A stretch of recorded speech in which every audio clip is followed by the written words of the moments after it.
با عرض سلام خدمت دوستان عزیز، این ویدئو داستان یک مار و تکبر و غرور اوست که باعث جانش می شود. امیدوارم از این داستان آموزنده خوشتان بیاید. لطفاً و خواهشاً برای دلگرمی ما و برای بهتر کردن کانال لایک، ساب و کامنت فراموش نکنید. ممنونم. بریم سراغ داستان. مار و مغازه ابزار فروشی. یک مار می‌خزد و سوراخی زیر یک مغازه می‌بیند. وارد مغازه می‌شود و آنجا مغازه ابزار فروشی بود. کمی جلو که می‌رود، یک اره نجاری روی زمین افتاده. مار کمی مکث می‌کنه، فکر می‌کنه این یک دشمنه. گارد حمله می‌گیره.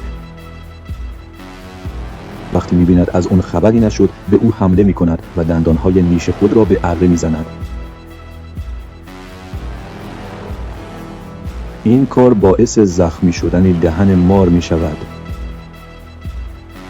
مار دوباره این بار با خشم بیشتر به اون شیء حمله می کند و از حقه پیچیدن استفاده می کند تا خفه کند.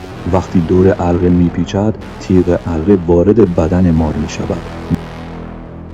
مار همچون فکر می کنه او هم به این حمله کرده، فشار را بیشتر و بیشتر می کنه تا جایی که اره بیشتر وارد بدن مار می شود و این کار مار باعث بریده شدن مار به چند تیکه می شود و بدنش تیکه تیکه و جان خود را از دست می دهد.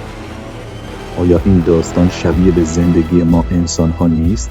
گاهی ندانسته و با ندانم کاری با شک از کسی دشمن می تراشیم و گاهی با اطمینان زیاد و بها دادن به کسی که لیاقت نداره او را بر پایه خود یک قدیس و بت می سازیم. پس به هر کس به ارزشی که دارد بها بدهیم و هر کاری را با کمی تحقیق تفحص شروع کنیم. ممنون دوستان.